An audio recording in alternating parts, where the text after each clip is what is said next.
자, 오늘 성경 스가랴입니다. 구약입니다. 구약 스가랴 13장 7절부터 9절까지 말씀, 그리고 14장 1절 앞부분 말씀을 보도록 하겠습니다.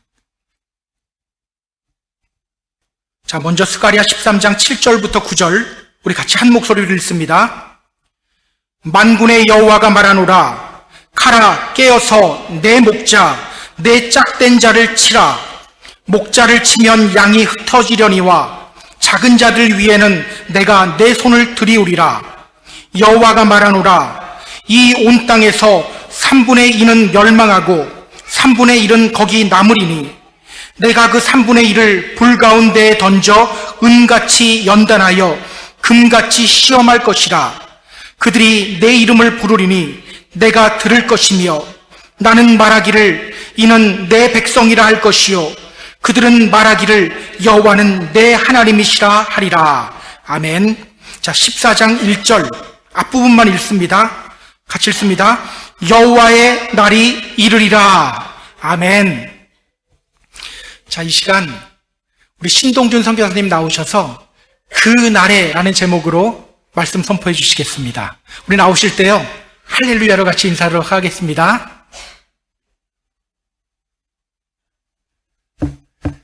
할렐루야. 네.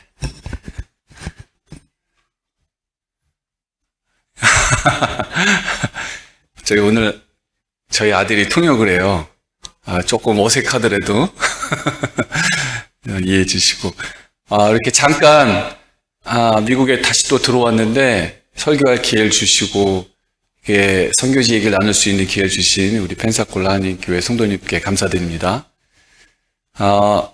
제가 한 3달 전에 출국하기 바로 전날 말씀을 전하고 다시는 안 올 것처럼 이렇게 떠났다가 다시는 떠나서 너무 죄송합니다. 여러분, 선교는 선교사가 선교지에 나가서 죽으면 끝나는 게 아니고요, 교회와 선교사가 계속해서 해나가는 것이 선교라고 생각합니다. 제가 이렇게 선교지에 있는 동안에 공식적으로 제 신상의 변동이 발생했어요.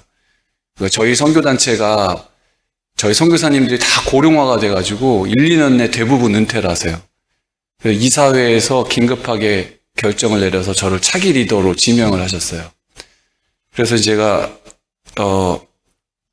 내년 2026년부터는 서울, 저희 본부, 선교본부가 상도동에 있어요. 서울 상도동에서 근무하면서 사역을 하게 되었습니다.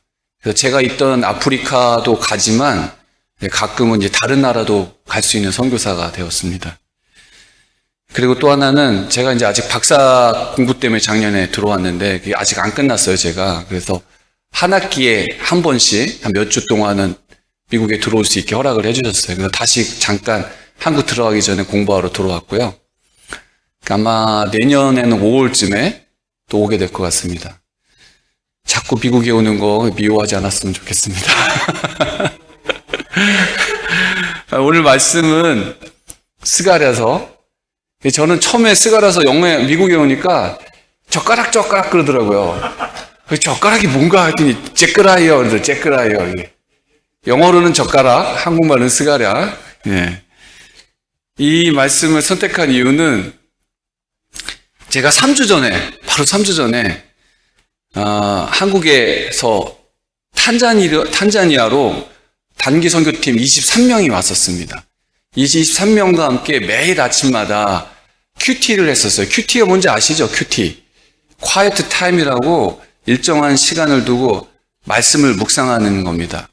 근데 이제 대부분 온누리 교인이셨는데, 온누리 교인들은 그 월간 그 monthly 큐티 매거진이 있어요. 그게 이제 그 본문 순서대로 큐티를 하는데, 그날 오늘 본문은 여러분 혹시 관심 있으면 검색어를 쳐보세요. 탄자니아에 엄청난 폭동이 있었습니다. 강주 사태 같은. 요즘에 또 민주항쟁이라고 하죠. 그날 폭동이 발생하기 전날과 폭동이 발생한 날 한 큐티 본문입니다.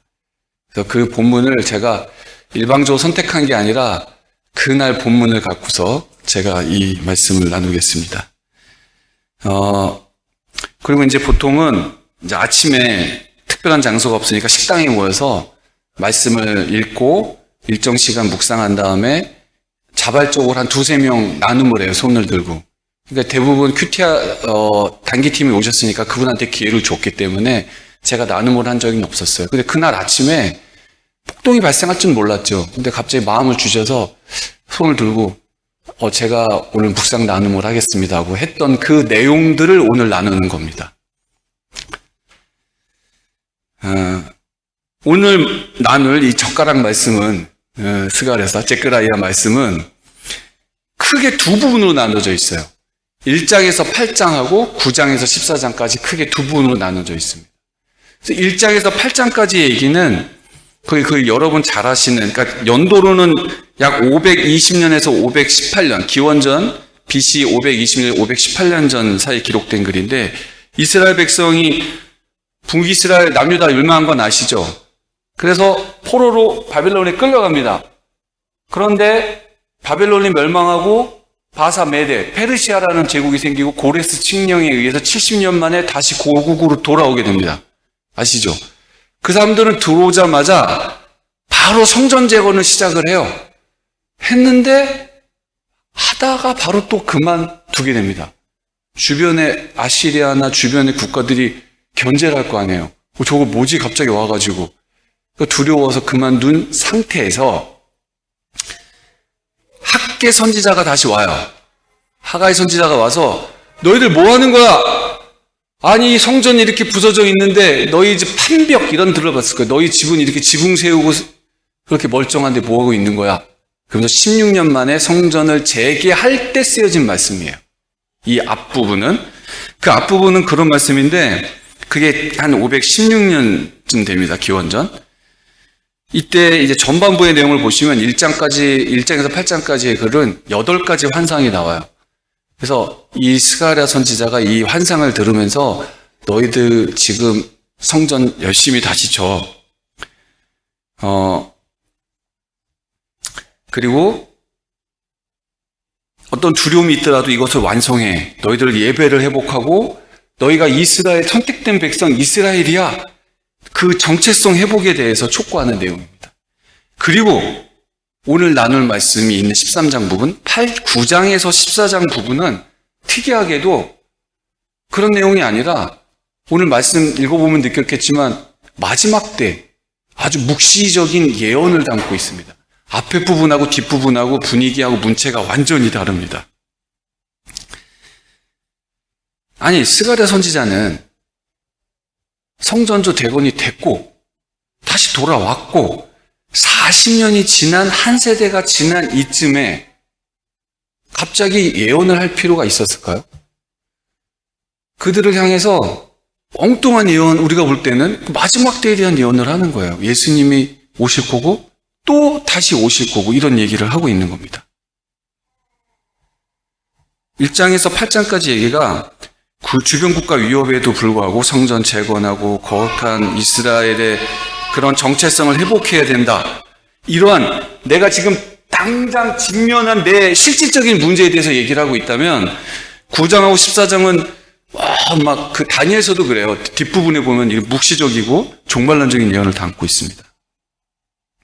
문제는 이런 주변국의 시기와 견제도 이겨내고 개인의 생활의 안정도 내려놓고 아까 그랬잖아요. 16년도까지 짓지 못했던 거를 잠시 내려놓고 학계 선지자의 촉구로 성전 재건까지 완료하고 그랬는데도 불구하고 이스라엘 백성들은 실적으로 삶의 변화가 없었어요. 생활은 안정이 됐죠. 그러나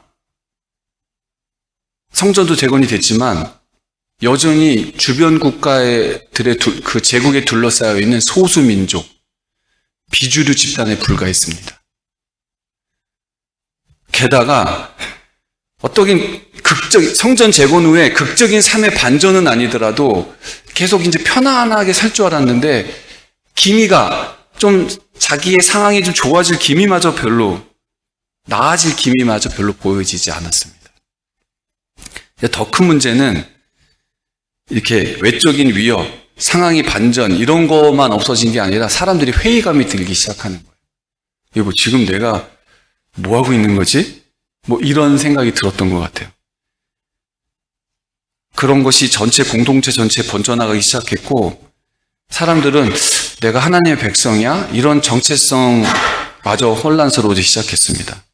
보통 이때 나타나는 증상들은 자신을 비하하거나 체념하거나 이제 부정적인 말들을 이제 하기 시작합니다. 한번 이 부분만 가지고 우리 적용을 해보자면 우리가 예배에 실패를 하게 되면 나타나는 형상이 도덕적 위기에 빠집니다. 여러분, 우리가 어떤 거 자꾸 실수를 하고 죄를 짐에 따라서 예배를 실패하는 게 아니에요. 예배에 실패하게 되면 도덕적인 문제도 생기기 시작하고 우리가 삶이 힘들어갖고 예배를 안 드리는 게 아니라요. 예배에 실패하면 삶이 힘들어지기 시작합니다. 도덕적, 윤리적 타락의 시작은 예배의 실패에서 시작됩니다. 그리고 늘 그래왔던 내 문제가 우리 같은 경우에 경제적인 문제가 예배에 실패하게 되면 더 커 보이기 시작하는 겁니다. 우리가 하나님은 하나님 되시고 나는 그의 피조물이 될 때 우리는 예배자로서 쓰는데 그 위치가 잊어지기 시작하면 나는 내 판단의 주체가 되는 거예요. 내가 할 수 있는 게 뭐가 있어요? 두려움이죠. 이때 이 후반부에 이런 시기에 스가랴 선지자가 외치는 거예요. 뭐라고 외치느냐? 야, 너희들 이스라엘에서 그 제국으로 끌려갔어. 거기 노예처럼 끌려가서 그렇게 핍박받고 살았지만 결국은 우리 다니엘도 보면 굉장한 공무원이 되죠? 공무원으로 전문직으로 성공했어. 그런데 그 성공한 거 다 버리고 다시 본토 팔레스타인 땅에 와서 너희들이 내 집 짓는 것도 잠시 중단하고 성전 재건하고 열정으로 성전을 건축했잖아. 그런데 세상에 이제 좀 살만하니까 낮은 게 없다고 결국 변한 거 없다고 불평을 하니? 그러면서 이제 얘기를 하는 거예요. 본질을 이제 추구하는 겁니다. 너 솔직히 말해봐. 너 지금 이곳에 온 것이 믿음 때문에 온 거야? 무엇 때문에 이곳에 왔어? 인생의 목적이 뭐야? 행복이었어? 정말 하나님을 믿고 있는 건 맞아? 세상에서 잘 먹고 잘 사는 것이 너 인생의 최종 목적이야?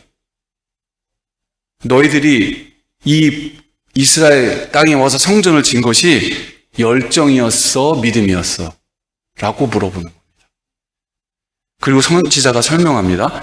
하나님은 살아계시고 역사를 주관하고 계시며 결국 이 땅에는 우리를 구원하시러 예수님이 오실 거야. 그리고 그렇지만 세상은 그를 알아보지 못하고 그를 십자가에 못 박고 찌를 거야. 그렇지만 우리는 그로 인해 구원을 받을 거고 또한 그가 다시 이 땅에 와서 심판자로 오실 거야. 우리의 삶의 목표는 영원한 하나님 나라를 바라보는 거고 지금부터 그 하나님의 나라를 내 안에 내 주변에 만들어가는 거야. 우리의 인생의 궁극적인 목적은 다시 오실 예수님, 그 예수님을 왕으로 모시고 그의 백성으로 사는 거야 라고 말하고 있는 거예요. 지금 이 14장까지 얘기가. 스가랴서는 원래 그 예수님에 대한 예언을 이따가 좀 보시겠지만 가장 이사야서만큼 많이 담고 있는 내용, 그 책입니다. 절수로는 스가랴서가 더 많대요. 신약 성경에 71번이나 인용이 됐는데 대부분 이제 사복음서 아니면 요한계시록에 또 오히려 요한계시록에 한 28번이나 인용이 되어 있답니다. 한번 정말 스가랴서가 그렇게 얘기하고 있는지 한번 보겠습니다. 한번 오늘 본문 13장 7절 같이 읽겠습니다. 스가랴서 제크라이아 13장 7절 한번 같이 읽겠습니다. 스가랴서 13장 7절 다 같이 시작. 만군의 여호와가 말하노라. 칼아 깨어서 내 목자 내 짝된 자를 치라. 목자를 치면 양이 흩어지려니와 작은 자들 위에는 내가 내 손을 들이우리라. 자, 하나님은 우리를 결국 구원하시기에 오시는데 여기서 목자, 내 짝된 자라고 얘기하잖아요. 하나님의 목자고 짝된 자는 얼마나 대단한 존재예요? 바로 예수님을 얘기하는 겁니다. 여기서 치다라는 뜻의 원어가 낙하라는 동사인데 찌르다라는 표현도 있어요. 예수님 결국 십자가에서 창에 또 찔리시잖아요. 그래서 십자가 사건을 예표하는 겁니다. 그리고 이에 보면 뭐 흩어진다는 얘기 나오죠. 바로 이 말씀을 예수님이 직접 인용해서 말씀을 하세요. 마태복음 26장 31절하고 마가복음 14장 27절인데 우리 마태복음 26장 31절 한번 같이 읽겠습니다. 마태복음 26장 Matthew chapter 26 verse 31 그거는 한번 같이 읽겠습니다. 마태복음 26장 31절 같이 시작. 그때에 예수께서 제자들에게 이르시되 오늘 밤에 너희가 다 나를 버리리라. 기록된 바 내 목자를 치리니 양에다가 흩어지리라 하였느니라. 자, 요 부분에서도 생각할 게 있어요. 자, 여러분, 그 베드로의 열정 아시죠? 그리고 제자들은 예수님을 따라다니면서 그의 기대가 있었어요. 그렇지만 결국 어떻게 되죠? 예수님이 십자가에 못 박히니까 다 흩어집니다. 우리의 예배에는 이스라엘 백성도 마찬가지지만 나의 믿음과 내 열정, 인간적인 열정, 인간적인 기대가 섞여 있어요. 그런데 그렇죠? 인정이 되시죠? 근데 막상 위기가 닥치거나 손해볼 상황이 생기면 어떻게 됩니까? 믿음은 어디로 갔는지 도망가게 됩니다. 그런데 예수님은 7절 후반부에 이렇게 얘기하는 거예요. 이런 흩어진 우리들을 향해서 작은 자들 위에 내가 손을 들이우리라. 여기서 손을 들이우리라는 걸 영어 성경으로 보면 I will turn my hand against the little one. 그런 자에게 내 손을 다시 들이운다는 거예요. 원어로는 슈브라는 동사를 사용하는데 이 슈브가 회개라는 동사하고도 같이 사용되는 단어입니다. 그럼에도 불구하고 하나님께서 그렇게 흩어진 자를 향해서 손을 들이운다는 거예요. 이 부분에서도 생각해 볼 필요가 있어요. 자, 회개라는 게 여러분 우리 회개하면 막 통곡하고 끌어안고 금식하고 이런 거 생각하는데 진정한 회개는 하나님께서 먼저 우리 인생에 개입을 하셔야 된다. 우리는 내 죄를 깊게 회개할 만한 존재도 못 돼요, 사실. 항상 섞여 있습니다. 주님, 저에게 뉘우칠 마음이 생기지 않습니다. 전 그렇게 완악한 자예요. 주님, 우리에게 돌아와 주시고 저를 만져주시옵소서부터 시작해야 돼요. 회개 기도는.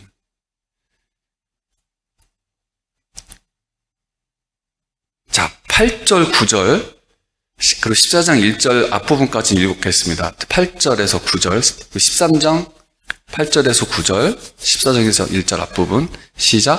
여호와가 말하노라. 이 땅에서 3분의 1은 멸망하고 3분의 1은 거기 남으리니 내가 3분의 1을 불 가운데 던져 은같이 연단하며 금같이 시험할 것이라.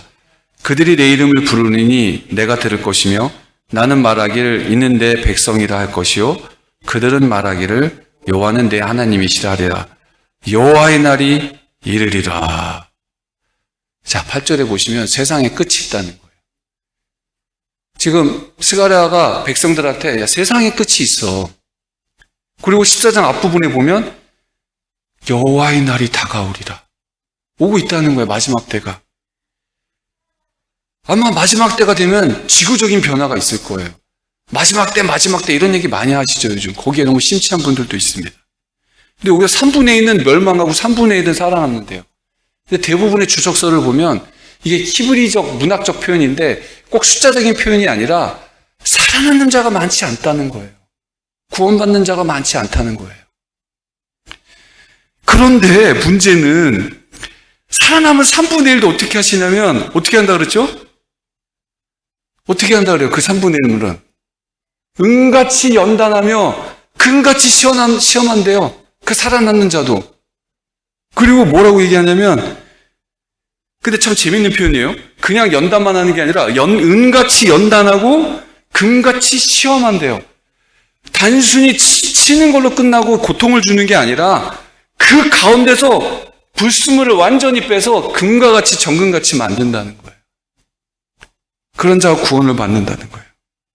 그때 하나님을 찾는 자가 있다는 거예요. 그때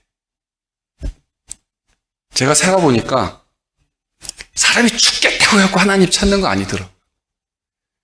그리고 인생의 바닥을 친다고 하나님 찾는 거 아니더라고요. 절박할 때 하나님을 부르는 게 은혜입니다. 그때 하나님 뭐라고 얘기해요 지금? 너는 나의 백성이라 그때 말하신대요. 내가 주라고 부를 때 너는 나의 백성이다라고, 그리고 너는 나의 하나님이라고 그렇게 고백하게 된답니다. 그래서 이 본문을 읽고 제가 그날 아침에, 폭동 있는 날 아침에 이렇게 묵상을 나눴어요. 자기 성취를 위해서는 열정이 나옵니다. 그러나 순교를 위해서는 순종이 필요합니다. 라고 이제 시작을 하면서 제가 나눔을 했어요. 제가 10여 년 동안 아프리카 선교사로 살았습니다.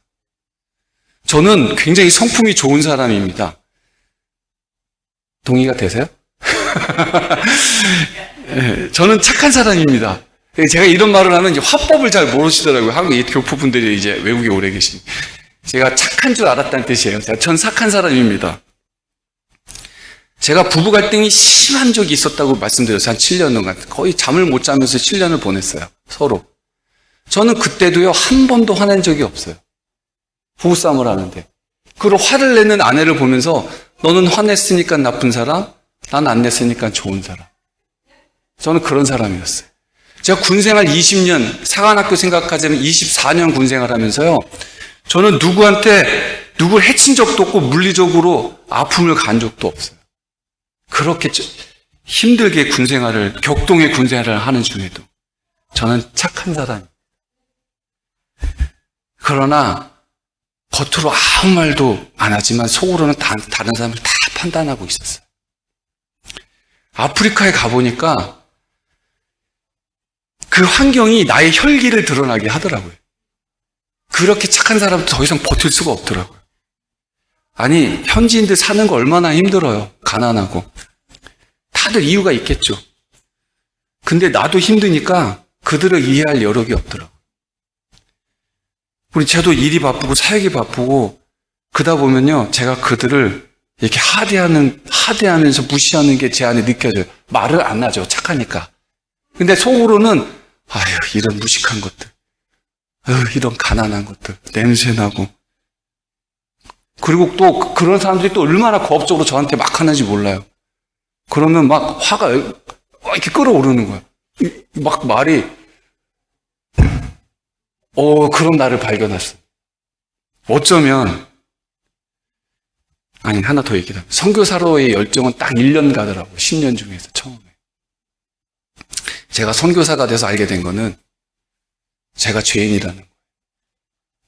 그리고 내가 구원이 필요한 존재라는 걸 깨달았습니다. 제가 불 가운데 던져져서 하나님을 주라고 부를 때 주가 나를 나의 백성이라고 할 수 있는 것이 은혜인 거죠. 라고 하면서 그날 큐티를 마쳤습니다. 자, 여러분, 내 안에 불 가운데 던져져 단련되어야 할 것이 무엇인지 생각해보는 아침이 됐으면 좋겠습니다 하고 나눴어요. 그리고 그날 단기 선교로 왔던 그 23명의 한국 분들은 생각해보세요. 그 탄자니에 오기 위해서 비행기 가격에다 국내선만 4번을 탔어요. 2,500불에서 3,000불 정도를 쓰고 오셨습니다. 그리고 한국에서의 2주 정도의 일정을 빼고 오신 거예요. 젊은 분들은 거의 직장을 내려두는 정도로 각오하고 오신 분들이에요. 그런데 그렇게 돈 내고 헌신하고 왔는데 허름한 호텔에 먹는 것도 안 맞지, 세면대 샤워실은 물이 안 빠지지, 그 아프리카는 온수를 다 순간 온수기예요, 전기로. 그러다가 잘못하면 물에서 소떡꼭지 만들면 이렇게 되거든요. 일상다반사입니다. 전기는 오지, 바쁜 일정에 계속 버스 타라 내리라고 하죠. 모기는 많지, 에어컨은 작동을 안 하지. 그렇게 더운 날씨에 지쳐갔던 10일째 되는 날이었어요, 그날 아침. 제가 그날 아침에 이런 나눔을 한 겁니다. 그리고 그분들 중에 나이가 많은 분도 있고 젊은 분도 있는데, 대학생 갓 졸업한 분도 있는데, 평균 나이가 66세였어요. 23명에. 얼마나 힘드셨겠어요. 근데, 아시겠지만, 이게 막 공연하기 위해서 피아노를 치는데 중간에 전기가 팍 나가는 거예요. 그래 막 노래를 부르면서 마저 춤을 막 이 부채춤을 추다가 키보드 몇 개는 이게 안 나와, 음이. 하여튼 그런 상황에서 제 큐티가 격려가 됐던 것 같습니다. 그래서 그날 폭동 있기 전날 아침 제 큐티를 듣고 2번의 공연이 더 있었어요. 선교 공연을, 교회를 다니면서 공연을 마치고 무사하게 왔습니다. 그런데 지금 생각해 보면 우리의 열정이라는 게 어디서 오는지 생각해 봤으면 좋겠어요. 하여튼 그분들도 불평불만이 많았지만 또 이런 측면이 있었거든요. 제가 이제 전체 10년이지만 탄자니아 사역은 7년 정도 했습니다. 그 7년의 사역을 제가 몇 번 자랑을 했는데 굉장히 막 폭발적인 어떤 사역의 증가와 하여튼 좀 보였어요. 그래서 그것들을 축하하러 오신 거였어요, 그분들을. 그러니까 굉장히 아름다운 공연을 했고 제 페이스북에 제가 올렸었는데 보시면 알 거예요. 그런 걸 축하해 주러 온 거였는데 그분들도 불평불만이 많았지만 그 공연을 보고 있는 현지인들은 너무 아름답지만 저한테 와서 뭐라고 얘기하는 줄 아세요? 공연은 아름답죠. 한국에서 23명이나 왔는데 나한테 주는 물질적인 건 뭐지? 이러는 거예요. 무슨 의미인지 아세요? 막 여기 또 이렇게 막 올라오더라고요. 막 올라오는데 그리고 이제 그 다음날 아침 마지막 일정으로 사파리를 갔습니다. 사파리가 뭔지 아시죠? 사파리 여행이라고 이렇게 위에 멋있는 차가 있어요. 막 이렇게 오프로드를 달릴 수 있는 차량인데 이렇게 막 동물, 코끼리, 기린 이렇게 보면 뚜껑이 열려서 위에 막 사진 찍고 그건 본 적 없으시나? 하여튼 그런 굉장히 비싼 차예요. 그런 차 4대로 저희 23명이랑 다른 선교사 해갖고 한 30여 명이 갔습니다. 근데 그날이 마침 대통령 선거 날이었어요. 그래도 위험할 거라는 건 알았지만 그 정도까지 심해질 거라고 생각은 안 했어요. 며칠 지나고 투표 결과가 나와야지 되니까 그 다음날 출국이니까 문제가 없을 거라고 생각했어요. 갔습니다. 가고 끝나고 이제 기린 막 멋있는 거 보고 기분 좋게 막 오는데 인터넷이 안 되고 전화가 안 되기 시작하는 거예요. 나라에서 차단을 시켰어요.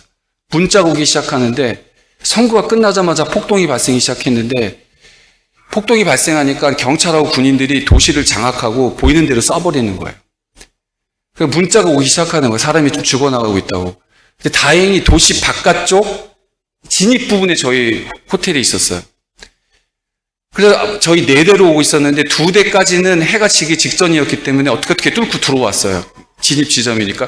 근데 어두워지기 시작하니까 이 폭도들이 도시 바깥을 점령해가지고 보이는 대로 불을 도로에다가 타이어랑 나무들을 쌓아놓고 불을 지르고 가로등을 다 꺾어버리는 거예요. 차가 못 가게. 그러니까 이 폭도들은 외곽 지역은 폭도들이 장악하고 안에는 군인들이 장악한 상태에서 저희들은 이제 들어오는 거야. 뭣도 모르고 들어오기 시작. 오직 저만 문자로 현지 폰이 있으니까 상황을 알고 있었어요. 제 차가 들어올 때쯤에는 폭도들이 딱 막는 거예요. 그랬더니 이 사람이 경험이 있어가지고 현지인 드라이버가 지갑을 딱 꺼내가지고 딱 보여주면서 내 여기 지갑에 있는 돈이 이게 전부야 되니 돈을 이렇게 주니까 그 돈을 받고서 폭도들이 서로 막 나눠 가지려고 흩어지는 사이를 뚫고 저희가 들어왔습니다. 그 모여갖고 기도를 하기 시작했어요. 마지막 차까지 무서워하게 들어오게 해달라고. 들어오려고 기도하는데 안 오는 거예요. 그래서 드라이버한테 너 빨리 문자 해봐 했더니 중간에 화장실을 들렸대요. 노인분들이 많으니까. 해가 다 졌습니다. 해는 다 졌고 타이어 불빛이 유난히 밝은 거예요. 그리고 공포탄 소리가 들기 시작하는 거야. 경찰들 진압한다고 공포탄 소리는 들리기 시작하고. 그래서 기도하는데 다 왔다는 거야. 그럼 다 하는데 왜 안 와? 그랬더니 이제 막 우리 호텔이 있고 마지막 막아놓은 데를 통과를 못해서 우리 외국인이가 너희들이 외국인 죽어봤자 이익이 없어. 우리 보내줘 하고 있는데 통과를 했는데 뒤에서는 그 협상이 된 줄 모르고 차가 지나가자마자 돌을 던지기 시작한 거예요. 유리창이 막 깨지고 권사님들은 소리를 질렀는지 모르겠어요. 제 차가 아니니까. 근데 하여튼 안 다쳤어요. 근데 제가 마지막에 호텔 문을 열고 막 저만 다 일단 호텔로 다 들어가고 저만 문 앞에 서 있었어요. 그 가드들하고. 문이 열리면서 차가 들어오는데 주지창이 다 깨져 있는 거예요. 다 얼음이 돼 계시고 빨리 들어가라고 그러고 밤에 이제 기도 모임을 갖고 각자 방에 있는 게 안전하니까 지금 내가 본문 어디라고 있지? 들어가라 그러고 새벽 6시가 큐티 모임이에요. 아침에 기도 모임 때 만나자 그랬어요. 잠이 오겠어요? 밤새 소리 지르는 소리에 공포탄 소리는 들리고 5시 때부터 다 나오기 시작하는 거예요. 기도하러. 14장 오늘 본문 제가 큐티 나눔한 거가 오늘 봄이 마지막 때가 오리라. 그 본문을 갖고서 내가 그날 또 나눔을 한 번 또 손을 들고 나눔을 했습니다.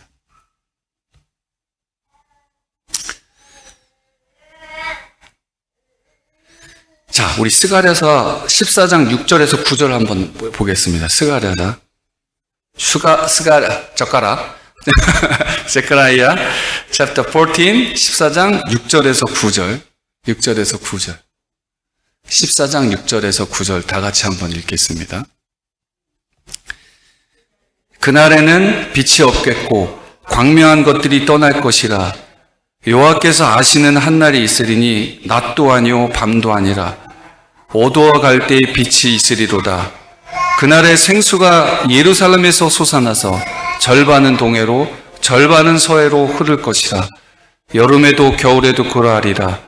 여호와께서 천하의 왕이 되시리니 그날에는 여호와께서 홀로 한 분이실 것이요 그의 이름이 홀로 하나이실 것이라. 그래서 그날 큐티 때 이런 말을 했어요. 우리가 지향하는 선교는 이 땅에서 행복만을 추구하는 것으로 끝나는 게 아닙니다. 우리가 세상에 빛이 되려는 것이 아닙니다. 예수님이 빛이 되는 세상입니다. 지금은 보이지 않지만 보이지 않는 그 하나님 나라를 추구하는 것이 신앙의 본질이자 선교의 본질입니다. 이 말씀이 요한계시록에도 그대로 인용되어 있어요. 요한계시록 21장 23절에 보면 제가 읽을게요. 요한계시록 21장 23절. 그 성은 해나 달의 비침이 쓸데없으니 이는 하나님의 영광이 비치고 어린 양이 그의 등불이 되십니다. 이 지구적인 그 태양이 아니라 마지막 때에는 예수님이 우리의 빛이 됐네요. 태양빛도 쓸데없다는 거예요. 한번 제가 예전에 설교 때 에스겔서 얘기한 적이 있을 거예요. 에스겔 환상하고 같이 겹쳐서 스가랴 환상이랑 적혀 있는데 요한계시록 22장 한번 펴보세요. 요한계시록 22장 1절에서 5절까지 요한계시록 22장 이제 거의 끝나갑니다. 요한계시록 22장 1절에서 5절. 요한계시록 마지막이에요. 성경책 22장 1절에서 5절. 시작. 또 그가 수정같이 맑은 생명수의 강을 내게 보이니 하나님과 및 어린 양의 보좌로부터 나와서 길 가운데로 흐르더라. 강 좌우에 생명나무가 있어 12가지 열매를 맺되 달마다 그 열매를 맺고 그 나무 잎사귀들은 만국을 치료하기 위하여 있더라. 다시 저주가 없으며 하나님과 그 어린 양의 보좌가 그 가운데 있으리니 그의 종들이 그를 섬기며 그의 얼굴을 볼 터이요 그의 이름도 그들의 이마에 있으리라. 자, 같이 시작. 다시 밤이 없겠고 등불과 햇빛이 쓸데없으니 이는 주 하나님이 그들에게 빛이심이라. 그들이 세세토록 왕노릇하리라. 저희는 그날 아침 큐티를 하면서 선교의 의미를 새롭게 했습니다. 그리고 기도 모임 마치자마자 공항이 제일 안전할 것이라는 판단하에 해가 비치고 바로 짐을 싸고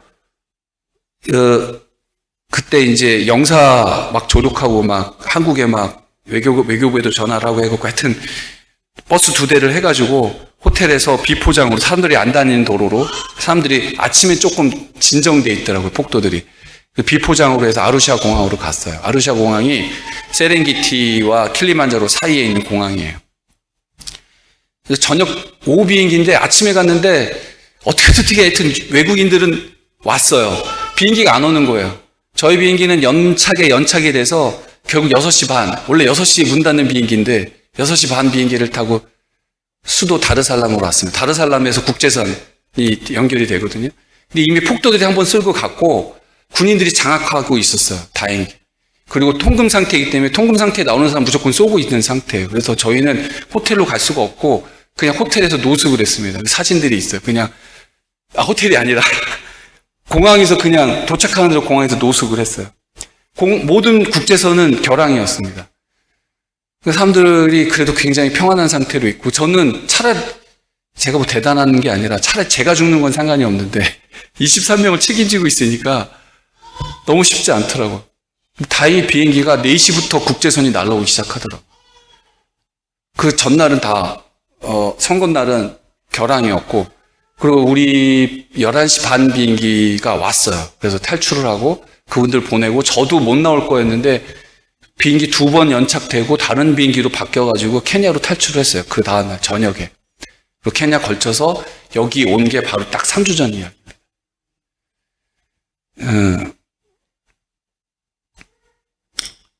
잘 한번 여기 계신 여러분도 한번 생각해 보셨으면 좋겠어요.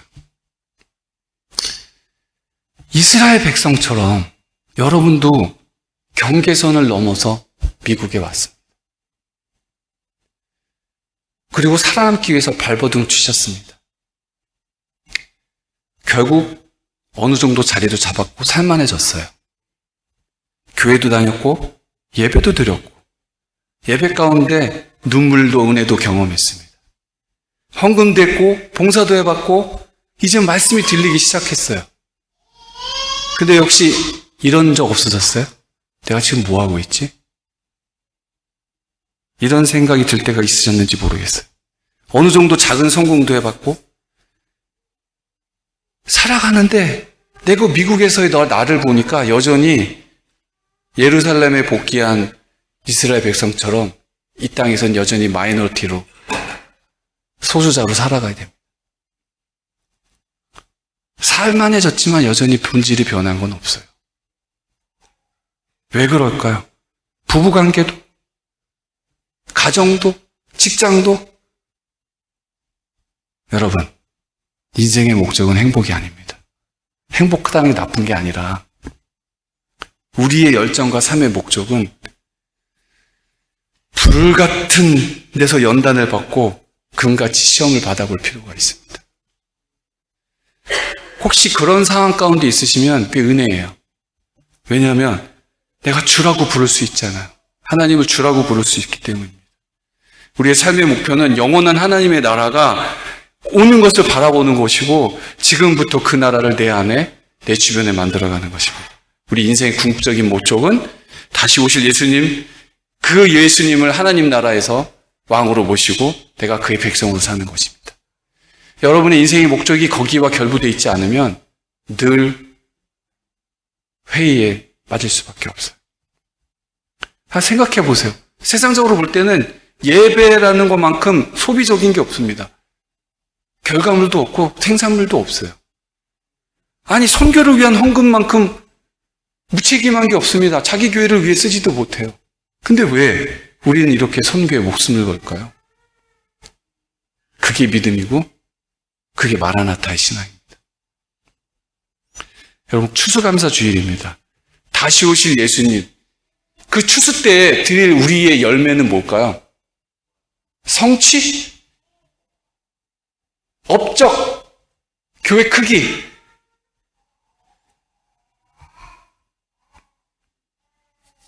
우리의 믿음입니다. 변화된 여러분의 존재예요. 이것이 우리의 주님께 드릴 추수감사절의 열매입니다. 혹시 화요일 모임 하시나요, 이번 주는? 없습니까? 한번 그럼 가족끼리 나눠보세요. 불 가운데 던져져서 은같이 단련되고 금같이 시험받아야 할 내 내면의 것들은 무엇인가? 자, 우리 주가 보이신 생명에게 우리 찬양 한번 부르보시고, 이 가사 내용이 오늘 전체 메시지를 좀 딱 요약하고 있더라고요. 그래서 한번 부르시고 한번 기도하도록 하겠습니다.